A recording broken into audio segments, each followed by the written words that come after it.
আচ্ছা, আমাদের চারপাশে যা কিছু দেখি, গাছপালা, পশুপাখি, এমনকি আমরা নিজেরাও, এগুলো আসলে কি দিয়ে তৈরি?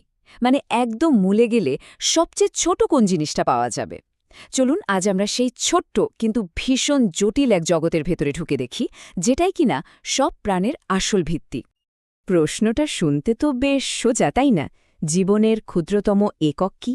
কিন্তু এই সহজ প্রশ্নের উত্তর খুঁজে বের করতেই কিন্তু লেগে গেছে কয়েকশো বছর, আর এই একটা উত্তরের ওপরই দাঁড়িয়ে আছে পুরো জীবনবিজ্ঞান।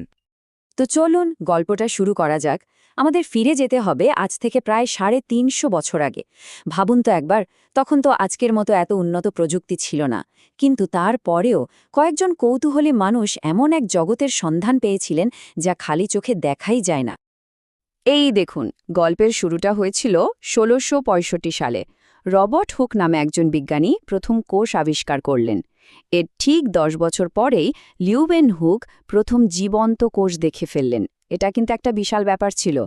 এরপর প্রায় ২০০ বছর ধরে এই সব আবিষ্কারের ওপর ভিত্তি করেই শ্লেইডেন, সোয়ান আর ভার্চো মিলে কোষতত্ত্বকে একটা সম্পূর্ণ রূপ দেন।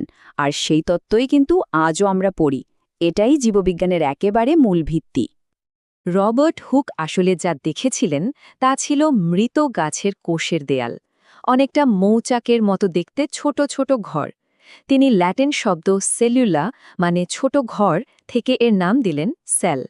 কিন্তু মজার ব্যাপার হলো, তিনি তখনও জানতেনই না যে এই খালি দেয়ালগুলোর ভেতরেই একসময় ছিল জীবনের সব আয়োজন।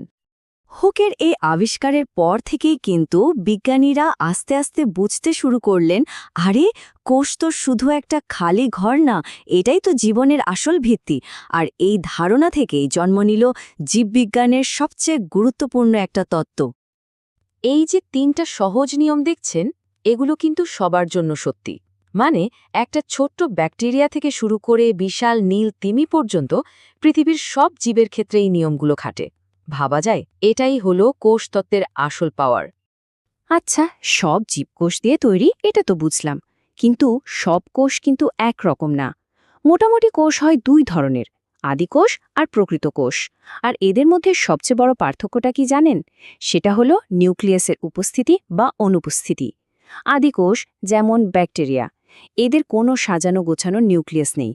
কিন্তু আমাদের মতো জটিল জীব মানে উদ্ভিদ বা প্রাণীদের কোষে একটা সুন্দর ঝিল্লি দিয়ে ঘেরা নিউক্লিয়াস থাকে।